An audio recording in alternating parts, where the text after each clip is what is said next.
In 2015, Ducati introduced us to the cringingly named Land of Joy Dash, which was marketing speak for a whole new range of retro models from the firm under the banner of Scrambler. In a flurry of beards, beard oil, skateboards, barbecues on the beach and general hipster cliché marketing stuff, 4 all-new models arrived: the Scrambler Icon, Classic, Urban Enduro, and Full Throttle. Based on the same platform, the variations simply swapped a few of the base model Icon's parts for upgraded bits that gave the bike a slightly different look and attitude.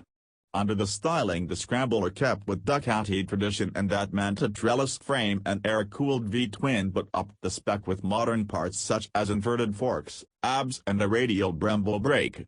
An instant success story for the firm, the Scrambler models were designed to appeal to younger riders, hence all the fashionable marketing, but in reality most were sold to older Ducati sports bike owners who wanted something a bit more chilled out than the race rep as a second bike. Never mind, if you are after a funky retro that is pleasingly relaxed and cool looking, the Scrambler is worth checking out. Just don't feel the need to grow a beard and get a sleeve of tattoos alongside your purchase. The Scrambler was always meant to be an entry-level Ducati model, and a price tag of £6,995 for the Icon was reasonable value in 2015. If you wanted the upgraded Full Throttle, Urban Enduro or Classic, you needed to fork out an extra £1,000 for the privilege, which again wasn't big money, and they are quite different visually.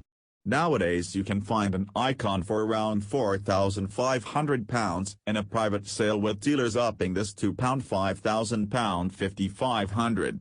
The Icon was by far the most popular bike, and these are plentiful in the used market. If you want a variation, you need to pay a premium, with early Classic and Full Throttle bikes costing about £6,300 and a Urban Enduro £6,400, as it is a bit cooler. Price is also dependent on spec, and a Termi pipe does add a few quid to all Scrambler models. If you want a brand new bike, ex-demos or pre-reg 2021 Icons go for in the region of £8,000, while the RRP is £8,500 for a new one. Aside from the updated ABS in 2019, very little has changed with the Scrambler aside from the style variations, so don't be afraid of buying an older model if it is in good condition. The 803cc diesel V-twin engine is pretty basic, but that is all part of its charm, and the fact it is a single overhead cam and 2-valve design ensures its power and torque is all delivered low in the rev range. There is no need to rev the Scrambler, instead just keep it in its mid-range by short shifting through the gearbox and enjoy the ride. In the 2019 update, the Scrambler actually lost a bit of power, but this is unnoticeable and was mainly down to how Ducati measured the bike's performance than any actual ECU changes. The air-cooled motor is the same as used in the 2014 Monster, and in all honesty can trace its roots way further back in Ducati's history than that, so is a thoroughly tried and tested unit that is pleasingly reliable. Naturally, there is the old Ducati service history to insist on when buying a used bike, but as long as this is adhered to, all should be well. But it isn't that cheap to run. Every 7,500 miles the valve clearances need to be checked, and every 15,000 miles the cam belts should be replaced, which is either a lot of money or not that worrying depending on the mileage you cover. The belts are actually time-sensitive and are replaced every 15,000 miles or 5 years, so always bear this in mind when buying a used bike. If you don't cover great distances, an oil and filter annual service is only about £950, but the 7,500 is closer to £300, and the 15,000 will go over £450 as the belts aren't cheap. In 2019, Ducati swapped the clutch from a cable-operated unit to a hydraulic one to reduce the lever effort, which is a marginal improvement, but other than that the engine has remained untouched.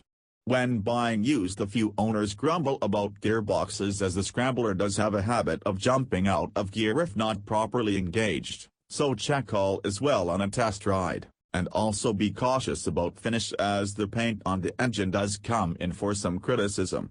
A few bikes suffered side stand cut-out switch issues, but these are rare. However, corrosion on fasteners is a common grumble, so check these areas and invest in some good quality anti-corrosion spray. There are no engine performance upgrades between Scrambler 800 versions, the alterations are purely styling-based. The full throttle comes with a cool road legal twin-stack Termi pipe, which can be bought as an aftermarket accessory and added to the other version.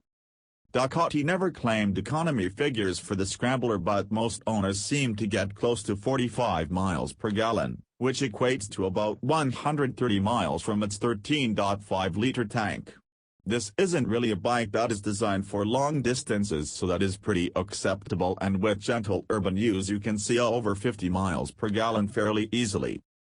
The Scrambler is designed as a lightweight city bike and tipping the scales at just 186 kilograms, and with a lovely low 790 mm seat height makes it really easy going in an urban environment.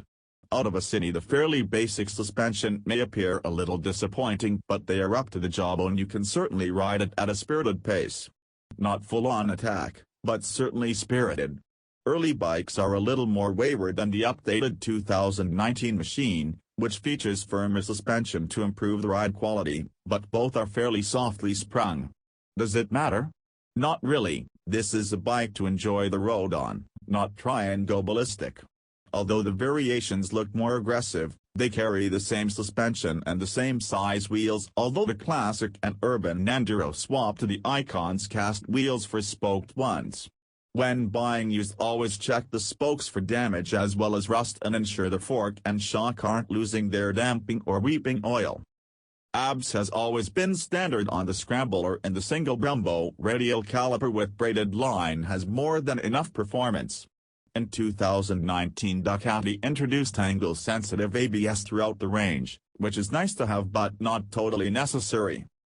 There has never been a touring Scrambler model so while the bench seat is comfortable, the high bars and upright riding position isn't ideally suited to distance work. More than happy to spend a sunny day cruising around, you wouldn't really want to explore Europe on a Scrambler. It's also not great to up, mainly as a soft shock starts to suffer quite badly from the extra weight, leading to an uncomfortable ride as it runs out of travel. In terms of standard equipment, you get ABS, which is pretty minimal, but that's the look Ducati have gone for. The 2019 bike allows you to add connectivity via Ducati multimedia unit, but it is pretty basic. When it comes to extras, Ducati sell a fairly extensive range with luggage, heated grips, various exhaust options, comfort seats and the usual bolt-on billet bling. You can buy screens, but they make the bike look awful and you are better off investing in crash protection instead. Generally, aside from a small smattering of bolt-ons, very few owners go mad with accessorizing the Scrambler, and if they want a funky look, most simply buy a pre-built version such as the Urban Enduro. Every now and then a special pops up for sale, but these are really best avoided. With the Scrambler, Ducati succeeded in creating a fun, good-looking retro that appealed to all riders. Don't expect it to be fast and instead keep it for the sheer enjoyment of riding. Yes, it ticks every cliché in the book, but it is also a really fun bike to ride and not badly priced either. And bike